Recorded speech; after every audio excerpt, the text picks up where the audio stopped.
What's the problem? They give me air schedule. Magandang tanghali. Aalis na naman tayo. Aalis na naman tayo. We're going to drive around kasi titignan natin ang location ng appointment ni Mama next week. Gusto ni Mudra na tingnan ang location ng appointment niya next week, but she just woke up. Kaya, kami na lang ni Papa ang pupunta.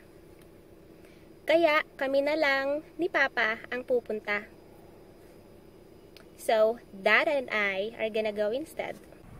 Nagrireklamo si Pudra kasi I parked the car under this big tree right here.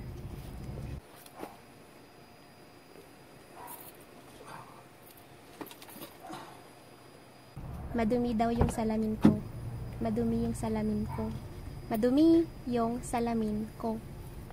Nakita na natin. Andito na tayo sa location. Malapit sa freeway.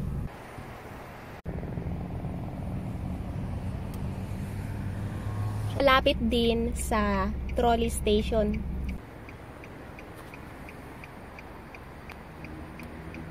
Uuwi na kami. Nagpunta kami dito sa tindahan.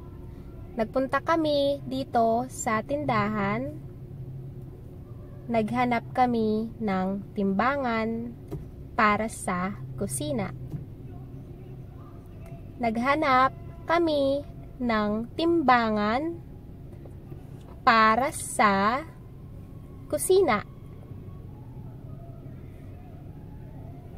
Uuwi na kami. Umaambon pero mainit pa rin.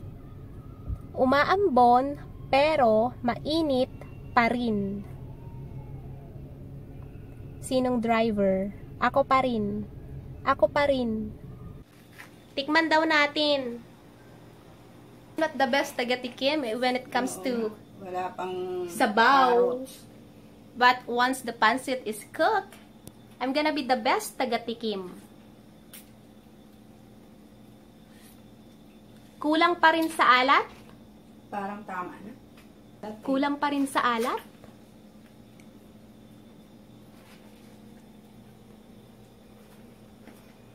Hello. Sweet naman ni Mudra at Pudra.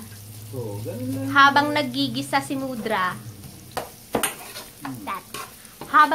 si Mudra, naghihiwa naman ng sibuyas si Pudra. No, it's not sibuyas, it's carrot. O, diba? It's good to see a husband and a wife na nagtutulungan sa kusina. Diba? Hindi nila ako narinig. Oo naman. Narinig kita. Dito lang ako. Just call me Mama once it's cooked and you need taga-tikim. I'll be right here editing. Masikip ang mundo.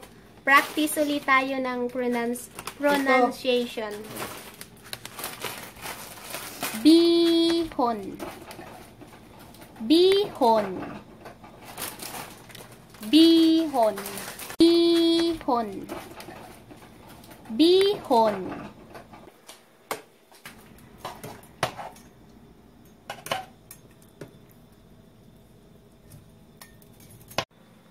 I can see Mama trying the pancit na. Looks like it's already cooked. Mukhang luto na ang pancit. Do you need me na as taga-tikim? Favorite kong duty sa kitchen, taga-tikim. Kay Papa matapang mo yan. Platito. Tagal ni Papa sumubo. Nilagyan ko ng isang kutsarang Kakakain ko pa lang. oyster sauce. Pero Tapos, nilagyan ko gutom yung pa rin gulay. ako. Oyster sauce. Kakakain ko pa lang, ng ano pero ulit, gutom ng pa rin ako. Magandang hapon. Magandang hapon. It's another day and it's Mom's appointment day. Andito tayo sa therapy center. Maaga pa. That's why we're still here in the car. Do something. O, tara na. Kung saan room, hanapin pa yun eh. Yeah, and how many minutes are we gonna spend walking? Nakakainis. I don't get it. Why they would put a location dun sa papel that we have and it's no longer here. They have another location. I don't get it. Okay, andito na kami. Andito na kami. We finally found it. Pasado 3:00 na. Oh my gulay, and Mom's appointment is 2:45.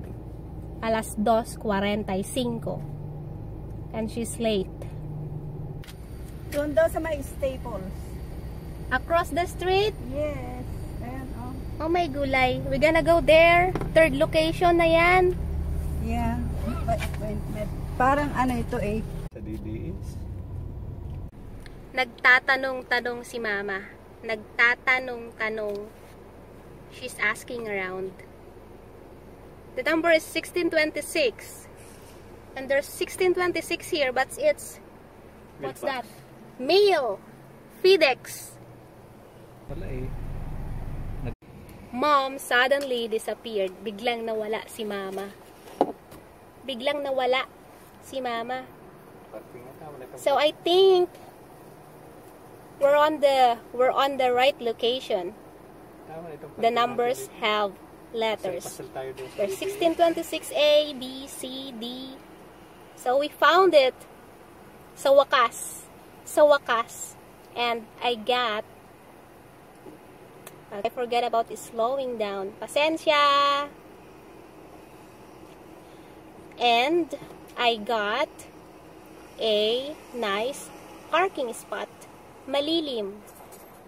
Malilim.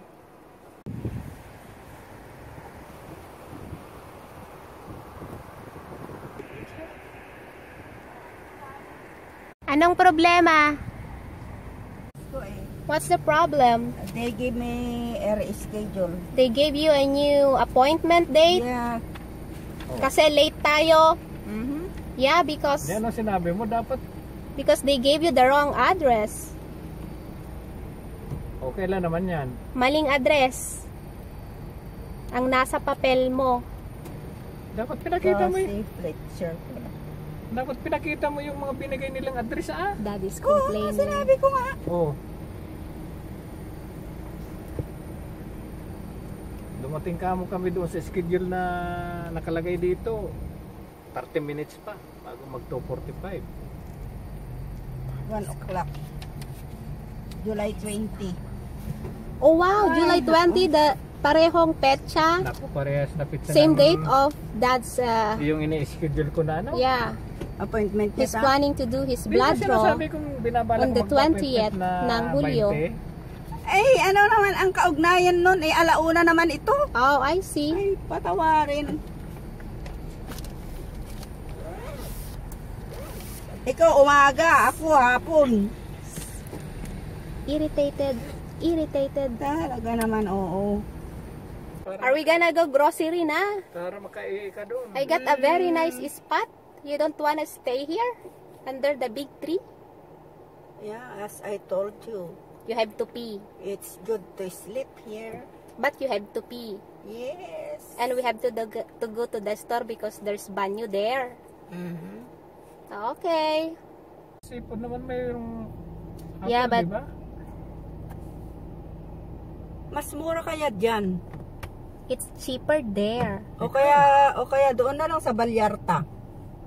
Para isang diretsyo na lang eh. Isang diretso. One straight.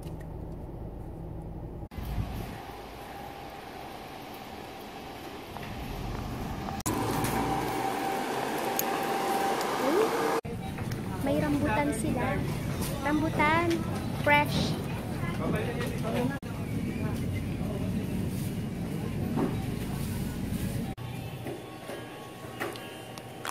Where is it? Gawa sa Pilipinas. Gawa sa Pilipinas. Let's practice more Tagalog. Kinayod na buko.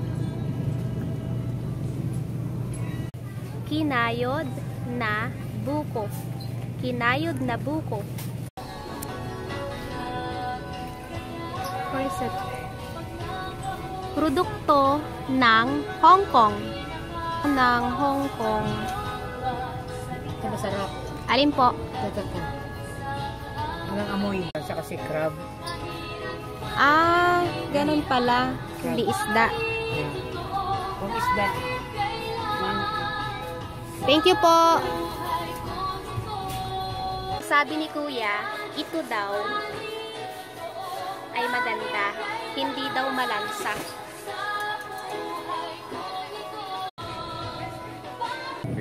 Kumuha ako ng isang corn chips. Produkto ng Korea. Hito. What's that, Mama? Ito sana bibilhin ko.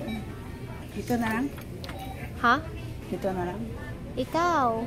Seasoning sauce. It's up to you. Ikaw. Suka. 37. Suka. And there's another one. Sukang maasim. Where's that? Sukang maasim. Why, Mama? Is there a salty vinegar or a spicy vinegar? Toyo. 126, 128, 230, 230. Toyo. Oh.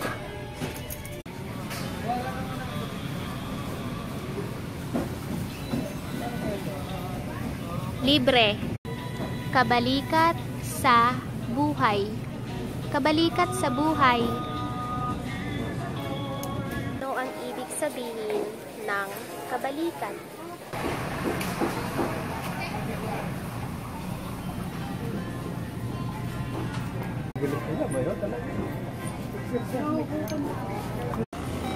Nakapila na tayo. Nakapila na tayo. Magbabayad na tayo. Magbabayad na tayo.